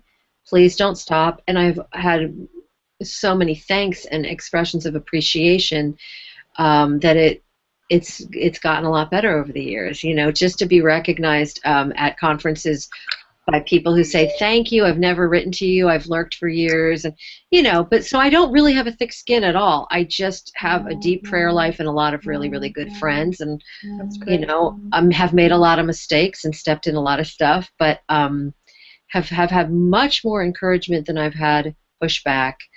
And so that's, I think that's what allows me to just keep at it. 10 years! I wouldn't have thought it was going to be going on this long. It's a long time, no matter how you time it out. Congrats. Yeah. Thank you so much. Thank you. Thank you all so much for being on, all of you. Thank you for being my good friends and sharing a lot of this, journey, religious cliches, my journey. It's been our journey because technology has changed everything, and we're right in the middle of this important historic moment where we don't quite know what we're doing with it yet, but we can say we were here at the very start. In fact, my first year in parish ministry was really the first year that email was used widely. Techie folks were using it before 1997, but right? I mean, like 95, 96, and then suddenly it was like 92. Smoke signals. Yeah. Yeah. Okay. But I mean, it was like brand new in our churches. We had so much to figure out about it, and so. So what's tomorrow right. going to be? I think tomorrow I'm going to just do some readings and see if anybody cares. If anybody wants to come on, some people who weren't able to make it today, we'll just continue the conversation. It would just be fun. I don't know. What would you like to see tomorrow? Not that you'd be watching, but like, what would you recommend? The future. Yeah, the next 10 years. Yeah, the next 10 years. Wow. Oh no, I want images of do's and don'ts with like those black strip over people's I eyes. know. I wish I had a tech director to do that. I would to just throw up tons of images and do like a slideshow. If I can figure out how to do a slideshow, would love to do that. It would be really fun, and I can show you some of what I do with consulting with congregations. In congregational image work that I've done, because I've gone to congregations and to districts and said, let's do an image audit of your organization, not just of you as of individuals. Look at that! Look at that early PeaceBang. That was the first one. That's one of the early. That's about 2007. Scott's showing his fancy visuals. Yeah, 2007. So. My tagline used to be the manic mind of the minister. Auntie Mame meets Cotton Mather, which is some references not everybody will get, but that's how I was billing myself back in the day. Some will get part of it, one part, some will get the other. Yeah. Oh, okay. They'll get the bottom of that. They'll see the bottom. Some will get Auntie Mame and some will get Cotton Mather. Oh, right. I hate to think of people who don't know who Auntie Mame is. What about Cotton Mather? Well, of course. Yeah, he's not as much fun. He's definitely not as much fun. So, do you have any parting words? We're ticking down 3 minutes to go here, and I think this has just been a total delight. It's just been a great. It's fun. It's great. I think this is not specifically about you, Victoria, but I am one of those people. I'm also an extrovert, and I think that social media has really, in a very positive way, affected my friendships and my relationships. Yeah. I think it's baloney when people say, oh, but, those aren't real friends. Those are just your online friends. And you've already told us today about people that you've met through your own blog. It's the same thing. It's reconnecting with people. It's staying in close touch, knowing much more about somebody's everyday sort of boring, ongoing life rather than just getting their Christmas letter. And it's very real. Hey, the more the better. Yeah, right on. Me too.